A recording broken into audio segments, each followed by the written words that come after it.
Students இப்போ இந்த ப்ராப்ளத்தை என்ன கொடுத்துருக்கு அப்படின்னா fixed beam of 8 meter span carries a UDL of 40 kN/meter run over the 4 meter length from the left support.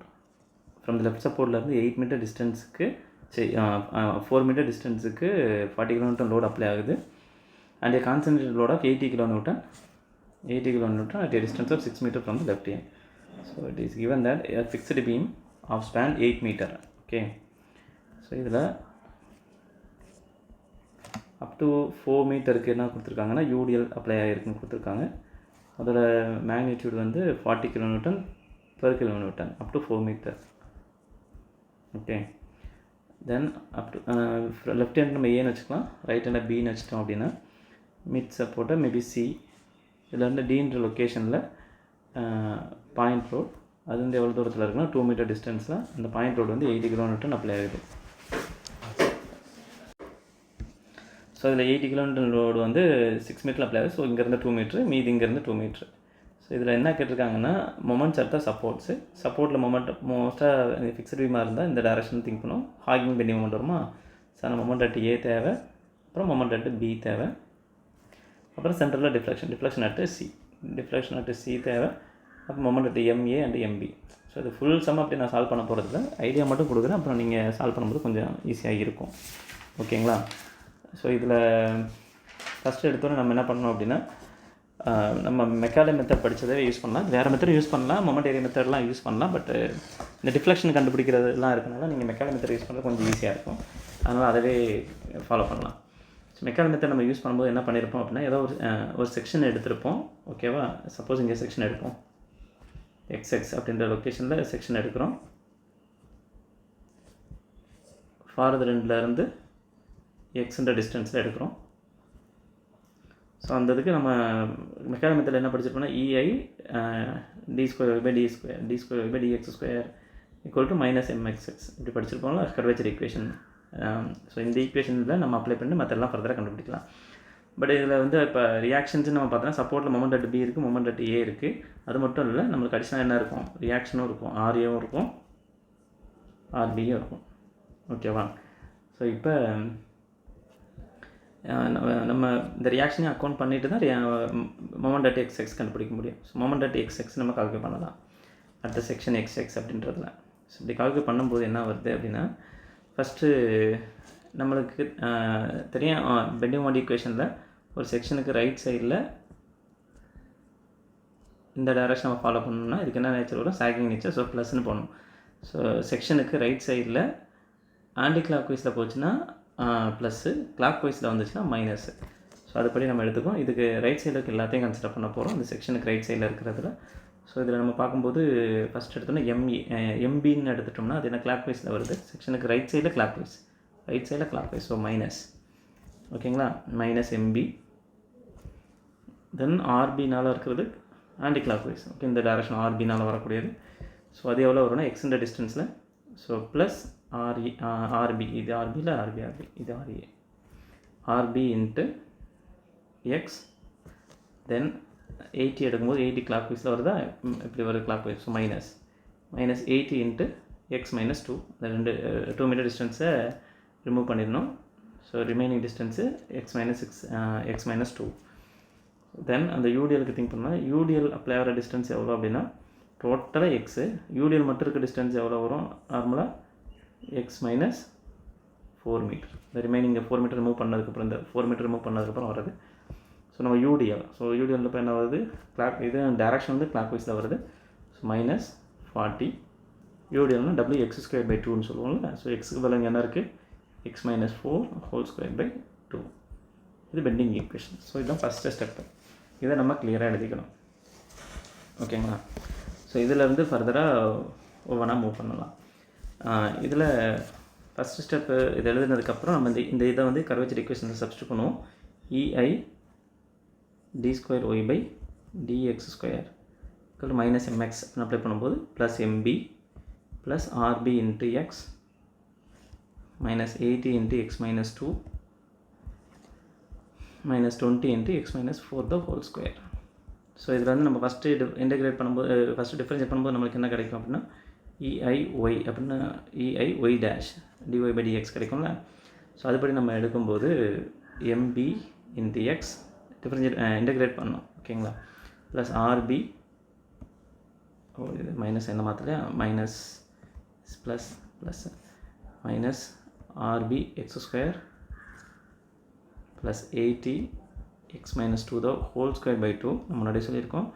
ஹோலாக எடுத்து இன்டகிரேட் பண்ணோம். Plus 20 into X minus 4 whole cube by 3. So இதுக்கு arbitrary constant add பண்ணோம் ஏன்னா indefinite integral. So C1. So equation number 1 அப்படின்னு வச்சுக்கலாம். அதே மாதிரி ஃபர்தராக EIY ஃபர்தராக இன்டெகிரேட் பண்ணும்போது MB x square minus RB x cube ரைட்டுங்களா. RB எக்ஸ் க்யூப் ப்ளஸ் இது வந்து அடிச்சுமா 40 வச்சுக்கலாம் ஓகேங்களா. 40 x minus 2 the whole cube by 3 plus 20க்கு வச்சுட்டோன்னா okay 20 into X minus 4 whole power 4 into 3 12 okay plus C1 x plus C2. So equation number 2.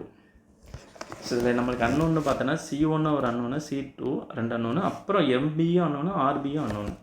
So இதுக்கு நம்ம முன்னாடியே படிக்கும்போது சிம்பிளி சப்போர்ட் பீம் அதெல்லாம் சால்வ் பண்ணும்போது நம்மளுக்கு வெறுமனே C1 C2 மட்டும் அன்னோனாக இருந்து ஈஸியாக இருந்தது.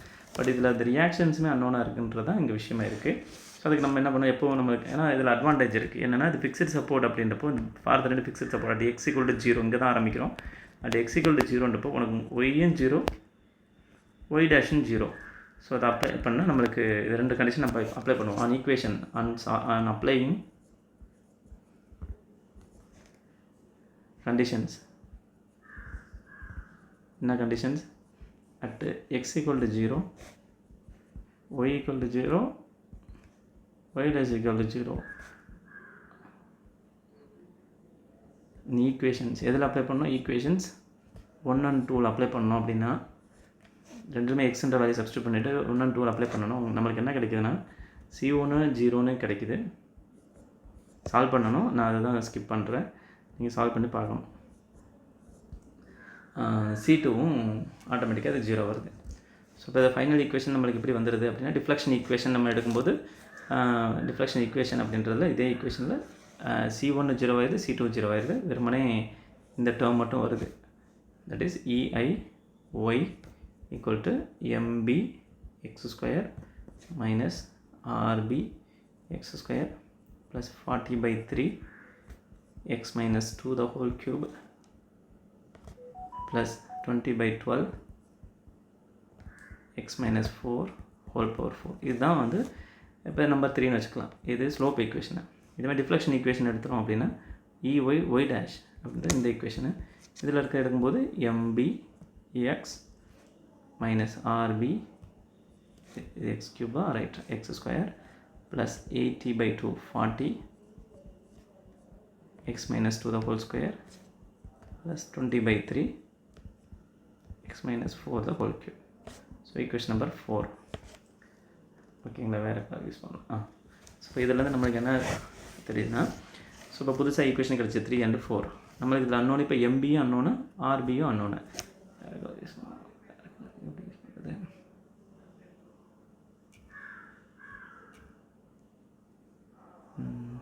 சரி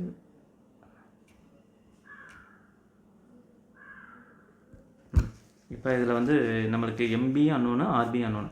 ஸோ இதுக்கு நம்மளுக்கு கண்டிஷன் தெரியும் என்ன சார் அப்படின்னா எக்ஸ்ன்றது இந்த பியிலேருந்து ஸ்டார்ட் பண்ணியிருக்கோம். ஸோ இந்த எக்ஸ்ன்றது அட்டு ஏன்ற இடத்துல பார்த்தீங்கன்னா x = 8 மீட்டர் டிஸ்டன்ஸில் ஒய்யும் 0 ஒய் டேஷும் 0.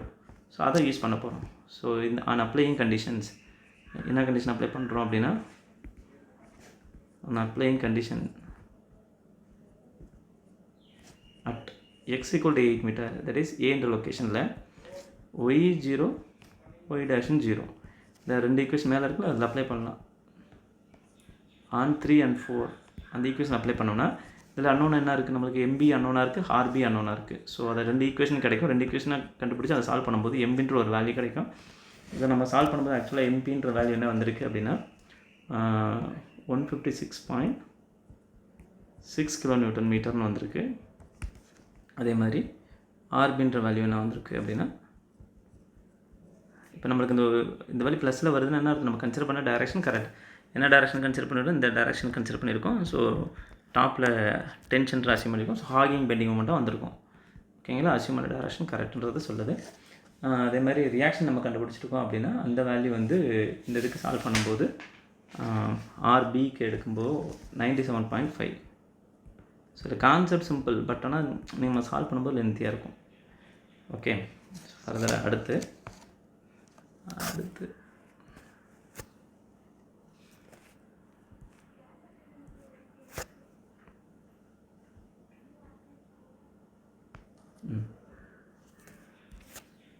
இப்போ இந்த இதில் இப்போ எம்பி ஆர்பி கிடச்சிருச்சு. ஸோ நம்ம இந்த வேல்யூ சப்ஸ்டியூட் பண்ணிட்டோம்னா இப்போ இப்போ ஆல்ரெடி இந்த ஃபைன் பண்ண வேல்யூ அதை சப்ஸ்டியூட் பண்ண ஃபைனலாக டிஃப்ளெக்ஷன் ஈக்குவேஷன், ஸ்லோப் ஈக்குவேஷன் ரெண்டுமே கிடச்சிரும். இப்போ அதில் மொமெண்ட் அட் ஏ தேவைப்படுச்சுன்னா நம்மளுக்கு we need moment at A. So அதில் என்ன பண்ணோம் அப்படின்னா X equal to bending equation நம்மளுக்கு ஆல்ரெடி எழுதியிருக்கோம்ல. இந்த பெண்டிங் ஈக்குவேஷன் என்ன எழுதியிருக்கோம், எக்ஸ்ன்றது 30 ஏன்னா எக்ஸ் வந்து 8 மீட்டர் சப்ஸ்டியூட் பண்ணணும். இதில் பெண்டிங் ஈக்குவேஷனில் இந்த எக்ஸ் ஈக்குவல் டு 8 மீட்டர் அப்படின்னு அதில் சப்ஸ்டியூட் பண்ணோம்னா மைனஸ் எம்பின்ற வேல்யூ என்ன கண்டுபிடிச்சோம், -156.6 ப்ளஸ் ஆர்பி. ஸோ 97.5 இன்ட்டு எக்ஸ்ன்றது இருக்குது -80 into X -2 -40/2 X -4 the whole square. So இதில் போல் எக்ஸுக்கு பதிலாக நம்ம என்ன சப்ஸ்டியூட் பண்ணணும், 8 மீட்டர் சப்ஸ்டியூட் பண்ணோம்னா ஆட்டோமேட்டிக்காக மொமெண்ட் அட் ஏ கிடைக்கும். அட் 8 மீட்டர் டிஸ்டன்ஸில் அந்த வேல்யூ எவ்வளோ வருதுன்னா 176.6 kN மீட்டர் அப்படின்னு வருது. ஓகேங்களா, இந்த வேல்யூ வந்து 176.6 kN மீட்டர் வருது. ஸோ இப்போ ஃபைனலாக நம்மளுக்கு இந்த ஈக்குவேஷனை ஆக்சுவலாக இந்த ஈக்குவேஷன் இருக்க அன்னோனாக இருக்கக்கூடிய எம்ஏ, எம்பி, C1, C2 எல்லாமே ஃபைன் பண்ணிட்டோம். ஸோ நம்மளுக்கு தென் ஃபைனலாக தேவைப்படுறது வந்து என்னென்னா டிஃப்ளெக்ஷன் அட் சி. ஓகேங்களா, டிஃப்ளெக்ஷன் அட் சின்னா வேணும். இந்த ஈக்குவேஷன் தான் டிஃப்ளெக்ஷன் ஈக்குவேஷனு. அந்த இதில் டிஃப்ளெக்ஷன் அட் சி வேணும் அப்படின்னா என்ன சப்ஸ்டியூட் பண்ணணும், எக்ஸ் ஈக்குவல் டு 4 மீட்டர் அப்படின்னு சப்ஸ்டியூட் பண்ணணும். எந்த ஈக்குவேஷனில், ஈக்குவேஷன் நம்பர் 3 ஈக்குவேஷன் நம்பர் 3ல் சப்ஸ்டியூட் பண்ணணும். அதை சப்ஸ்டியூட் பண்ணும்போது ஈக்குவேஷன் நம்பர் 3 ஈக்குவேஷன் 3 சப்ஸ்டியூட் பண்ணும்போது நமக்கு டெல் அட்டு சி கிடைக்கும்போது என்ன கிடைக்குதுன்னா சால்வ் பண்ணி பாருங்கள் 21.29 mm அப்படின்னு கிடைக்கிது. ஆனால் இதில் வந்து இஐலாம் இருக்கே சார், அந்த அன்னோன் எப்படி சார்னா இஐ வந்து கொஸ்டின்லேயே கொடுத்துருக்கு. யங்ஸ் மாடலஸ் வந்து கொடுத்துருந்தது. EI rigidity modulus of rigidity EI வந்து 15,000 kN மீட்டர் ஸ்கொயர். ஸோ நம்ம நியூட்டன் எம்எம்மில் தேவைப்படும். So 15,000 into 10⁻³ into 10⁻6 newton mm square அதை யூஸ் பண்ணுவீங்க இந்த ஈக்குவேஷனில். ஸோ இது புரியும்னு நினைக்கிறேன் ஆக்சுவலாக அந்த செம்ம. பட் நம்ம சால்வ் பண்ணும்போது லென்த்தியாக இருக்கும். Okay, concept wise simple. Okay, எல்லாம் சம்மரைஸ் பண்ண தான் சொல்கிறேன். என்னென்னா ஒரு பீமை கொடுத்துருக்காங்க, ரைட்டு இதில் some kind of loading apply ஆகுது. ஓகே, இதில் வந்து நம்மளுக்கு வந்து மெக்காலே மெத்தடை யூஸ் பண்ணலாம். மெக்காலே மெத்தட் அப்ளை பண்ணுறோம் என்ன அர்த்தம், ஏதாவது ஒரு செக்ஷனை எடுத்துகிட்டு இது முன்னாடி முடிஞ்சிருச்சுன்னா, பட் நான் அடிஷ்னல் ஐடியாவுக்கு சொல்கிறேன். ஸோ எக்ஸ்ன்ற டிஸ்டன்ஸில் ஒரு செக்ஷனை கன்சிடர் பண்ணணும், எல்லா லோடும் ஆல்மோஸ்ட் வர்ற மாதிரி. ஸோ அந்த ஈக்குவேஷனை வச்சு பெண்டிங் ஈக்குவேஷன் எழுதுகிறோம். ஸோ அதை வச்சு நம்ம கர்வேச்சர் ஈக்குவேஷன் அப்ளை பண்ணும்போது EI_Y" அந்த ஈக்குவேஷனில் -mxx அந்த ஈக்குவேஷன் அப்ளை பண்ணும்போது அதை இன்டெகிரேட் பண்ணோம்னா உனக்கு டிஃப்ளெக்ஷன் ஈக்குவேஷனும் கிடைக்கும், ஸ்லோப் ஈக்குவேஷனும் கிடைக்கும். ஆனால் அதில் அன்னோன் என்ன வரும் உனக்கு, இங்கே ரியாக்ஷனாக இருக்கக்கூடிய RAவும் அன்னோனாக, RBயும் அன்னோனாக இருக்கும், மொமெண்ட்டும் அன்னோனாக இருக்கும். ஸோ ஆல்ரெடி நம்ம வெறுமனே டிஃப்ளெக்ஷன் ஈக்குவேஷன் ஸ்லோப் ஈக்குவேஷன் எழுதினா C1 அன்னோனாக வரும், டிஃப்ளெக்ஷன் ஈக்குவேஷன் எழுதும்போது C2 அன்னோனாக வரும். இது ரெண்டுக்குமே பவுண்டரி கண்டிஷன் யூஸ் பண்ணுவோம். பட் ஆனால் இங்கே இன் அடிஷன் டு தட் MBயும் அன்னோனாக வருது, RBயும் அன்னோனாக வருது. ஏன்னா ஃபிக்ஸ்டு எண்டுனால அந்த ரியாக்ஷன்ஸு வருது. பட் இதுவே நார்மல் சிம்பிள் சப்போர்ட்டோட ஃபஸ்ட் யூனிட்ல சிம்பிள் சப்போர்ட்டர் மாதிரி சால்வ் பண்ணியிருப்போமா, அதனால நம்மளுக்கு அதில் இஷ்யூ வந்திருக்காது, அந்த ரியாக்ஷன் வேல்யூவாக எடுத்திருப்போம். பட் இங்கே வந்து இது ரெண்டுமே அன்னோனு, அதனால் இது வந்துருக்கு. ஸோ அப்போ C1 C2 கண்டுபிடிக்க ஈஸியாகிடும். ஏன்னா at X boundary condition use பண்ணும்போது அட் x = 0 அப்படின்னா y0 y' 0ன்னு சொல்லலாம். அதே மாதிரி இதை கண்டுபிடிச்சி ஈக்குவேஷனை கண்டுபிடிச்சலாம் C1 C2க்கு. அதுக்கப்புறம் MB RB கண்டுபிடிக்கிறதுக்கு என்ன பண்ணுறாங்க, இன்னொரு பவுண்டரி கண்டிஷன் யூஸ் பண்ணுறாங்க. அட் x = ஃபுல் லென்த்தாக இருக்கக்கூடிய 8 மீட்டர் அப்ளை பண்ணும்போது y0 y' 0 அதை யூஸ் பண்ணியிருக்காங்க. அதை கண்டுபிடிச்சி எம்பியும் ஆர்பியும் கண்டுபிடிச்சிருக்காங்க.